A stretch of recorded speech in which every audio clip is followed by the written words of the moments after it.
ഹരിദാസിലേക്ക് പോകുന്നു. KVS ഹരിദാസ്, കേരളത്തിന്റെ മതേതര മനസ്സിൽ നിന്ന് ഒരു വോട്ടും ഈ ഷോ കൊണ്ട് നേടാൻ കഴിയില്ല എന്നാണ് പ്രതിപക്ഷ നേതാവ് VD സതീശൻ പറയുന്നത്. അതുതന്നെയാണ് CPM കണക്ക് കൂട്ടുന്നത്. നിലവിൽ വോട്ടർമാരിൽ 51% മൈനോറിറ്റി വിഭാഗത്തിലുള്ള തൃശൂർ ലോക്സഭാ മണ്ഡലത്തിൽ ഈ ഷോ കൊണ്ടൊന്നും, ഒരു ലൂർദ് മാതാ പള്ളിയിൽ കിരീടം കൊടുത്തിട്ടൊന്നും കാര്യമില്ല എന്നാണ് കേരളത്തിലെ ഇടതുപക്ഷവും കോൺഗ്രസും പറയുന്നത്. ഇന്ന് ബൂത്ത് പ്രവർത്തകരോട് നരേന്ദ്രമോദി പറയുന്നത് മോദി ഗ്യാരണ്ടി ജനങ്ങളിലേക്ക് എത്തിക്കൂ എന്നതാണ്. ഗുണം കാണാൻ സാധ്യതയുണ്ടോ KVS ഹരിദാസ്?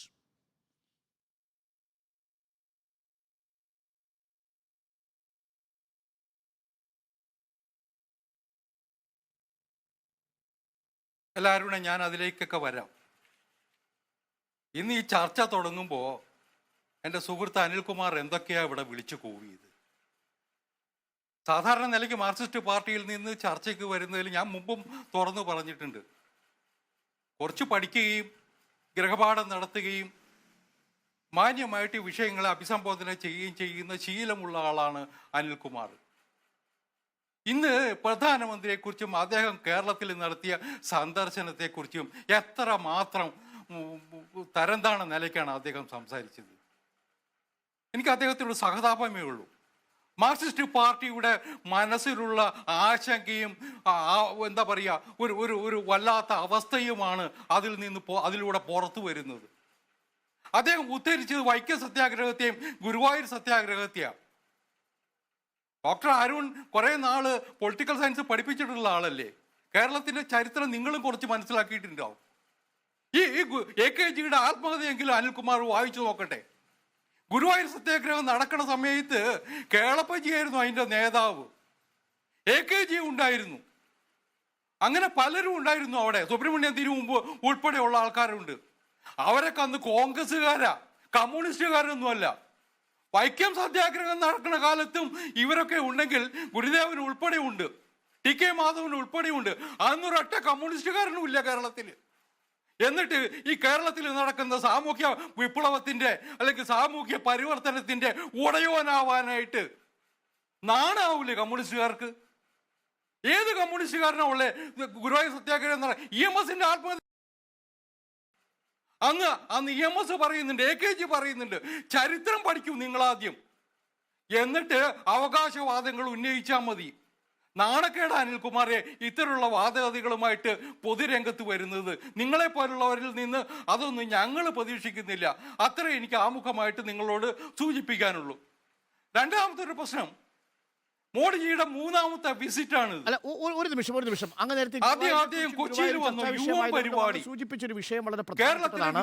അതിൽ അനിൽകുമാർ സൂചിപ്പിച്ചൊരു കാര്യം, P കൃഷ്ണപിള്ള മണിയടിച്ചാണല്ലോ അവിടെ വാതിൽ തുറക്കാനുള്ള അനുവാദം നേടിക്കൊടുക്കുന്നത് എന്നതാണല്ലോ ഒരു പ്രചരണം.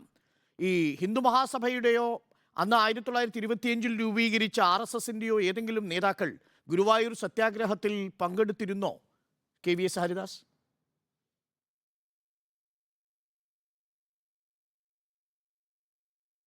കേരളത്തിൽ തുടങ്ങിയിട്ടില്ല. തുടങ്ങിയത് 40കളിലാണ് കേരളത്തിൽ. അന്ന് കമ്മ്യൂണിസ്റ്റ് പാർട്ടിയും ഇല്ല കേരളത്തിൽ. അതുകൊണ്ട് കമ്മ്യൂണിസ്റ്റുകാർക്ക് അതിന്റെ അവകാശവാദം ഉന്നയിക്കേണ്ട അധികാരമില്ല, അവകാശമില്ല. കൃഷ്ണപിള്ളയുണ്ട്, കേളപ്പനുണ്ട്. അപ്പൊ ഇവരൊക്കെ ഈ തിരുമുമ്പുണ്ട് എന്നാണ് ഞാൻ മനസ്സിലാക്കുന്നത്. ഇവരൊക്കെ ഗുരുവായൂർ സത്യാഗ്രഹത്തിൽ പങ്കെടുത്തവരാണ്. പക്ഷെ പേരിന് വേണ്ടിയെങ്കിലും പിന്നീട് BJP ആവുകയോ ഹിന്ദു മഹാസഭയിലേക്ക് എത്തുകയോ പിന്നീട് എപ്പോഴെങ്കിലും RSS പ്രവർത്തകരാവുകയോ എങ്ങാനും ചെയ്ത ഒരാളുടെ പേരെങ്കിലും നമുക്ക് ഗുരുവായൂർ സത്യാഗ്രഹത്തിൽ എടുത്ത് കാണിക്കാനുണ്ടാകുമോ ശ്രീ KVS ഹരിദാസ്?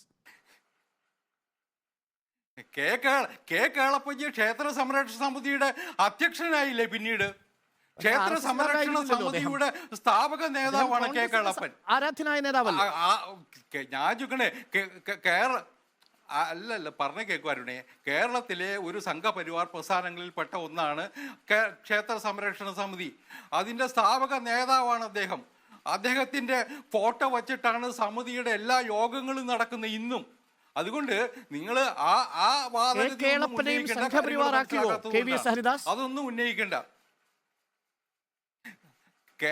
കേരളത്തിലെ കേളപ്പജി സംഘപരിവാറിന്റെ കൂടെ നടന്ന അവസാന കാലങ്ങളിൽ സംഘപരിവാറിന്റെ കൂടെ നടന്ന തളി ക്ഷേത്ര സമരത്തിന് നേതൃത്വം കൊടുത്തത് ആരാരുണേ? കേളപ്പജിയായിരുന്നു. അന്ന് EMS-ഉം ലീഗും ഉൾപ്പെടെയുള്ളവര് EMS-ഉം ലീഗും ഉൾപ്പെടെയുള്ളവര് തളി ക്ഷേത്ര സമരത്തിനെതിരായിരുന്നു. ചരിത്രമാണ് ഇതൊക്കെ. അന്ന് മുതല് ക്ഷേത്ര സംരക്ഷണ സമിതി സ്ഥാപിച്ച് അതിന് മുന്നിൽ നിന്ന് നയിച്ച നേതാവാണ് കേളപ്പജി. അതുകൊണ്ട് ചരിത്രത്തിന്റെ അദ്ദേഹത്തിന്റെ ജീവചരിത്രം തന്നെ നിങ്ങൾ പരിശോധിച്ചാൽ ഈ കാര്യങ്ങൾ മനസ്സിലാവും. അല്ല, അങ്ങ് ചരിത്രത്തെ കുറിച്ച് സൂചിപ്പിച്ചതുകൊണ്ടാണ് അങ്ങ് പറഞ്ഞത് ശരിയാണ്. അന്ന് CPM-ന്റെ നേതാവ് എന്ന നിലയിലല്ലല്ലോ ഈ ഇടതുപക്ഷത്തുള്ളവർ പങ്കെടുക്കുന്നത്. അത് കോൺഗ്രസ് സോഷ്യലിസ്റ്റ് പ്രസ്ഥാനത്തിന്റെ ഭാഗമായി നിന്ന് പ്രവർത്തിച്ചവരാണ്. ഞാനത് സൂചിപ്പിച്ചു എന്ന് മാത്രമേ ഉള്ളൂ. നമുക്ക് അതിൽ കറങ്ങണ്ട. നമുക്ക് മോദിയുടെ വിസിറ്റിലേക്ക് കോൺഗ്രസ്സുകാർക്ക് ചില സ്ത്രീകൾ ഉൾപ്പെടെയുള്ളവര് നടന്നു പോവുക. അവര് പറഞ്ഞു ഞങ്ങൾ 3:30 മണിക്ക് വന്നതാണ്, മോഡിജിയെ ഒരു നോക്ക് കാണാൻ വേണ്ടി വന്നതാണ്, മോഡിജി ഞങ്ങളുടെ ഒരു ജീവന്റെ ഭാഗമാണ്, ഞങ്ങളൊക്കെ പ്രതീക്ഷയോടെ കാണുന്ന നേതാവാണ്, കീഴടക്കാൻ അവരുടെ ആ മനസ്സുകളെ കീഴടക്കാനുള്ള ഒരു കർമ്മ പദ്ധതിയുമായി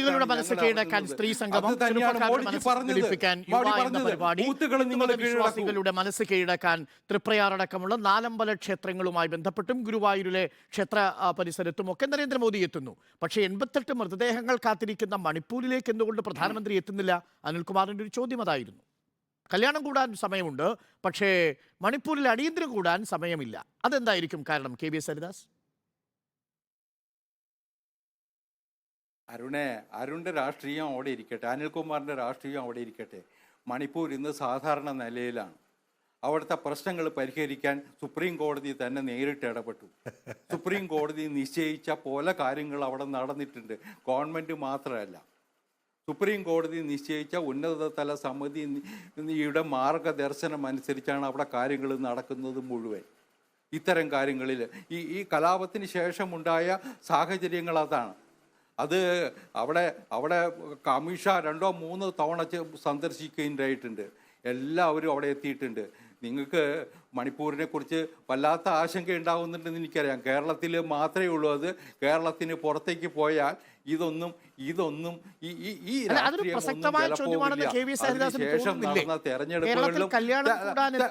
പ്രധാനമന്ത്രിക്ക് ആരുടേതെന്ന് പോലും തിരിച്ചറിയാതെ സൂക്ഷിച്ചിരിക്കുന്ന മണിപ്പൂരിലേക്ക് അവിടെ ഇപ്പോഴും അശാന്തിയുണ്ട്. ഇന്നും ഒരു വീരമൃത്യുവിന്റെ വാർത്ത ഞങ്ങൾ റിപ്പോർട്ട് ചെയ്തു. അപ്പോൾ ആ മണിപ്പൂരിന്റെ മണ്ണിലേക്ക് പ്രധാനമന്ത്രിക്ക് എത്താൻ കഴിയാതെ പോകുന്നത് എന്തുകൊണ്ടായിരിക്കും? അതൊരു ചോദ്യമാണ്. അല്ല, ആ ചോദ്യം അവിടെ നിൽക്കട്ടെ. അനിൽകുമാർ ചോദിച്ചുകൊണ്ടേ ഇരിക്കട്ടെ. അനിൽകുമാറിന് ചോദിക്കാം, കോൺഗ്രസ്സുകാർക്ക് ചോദിക്കാം.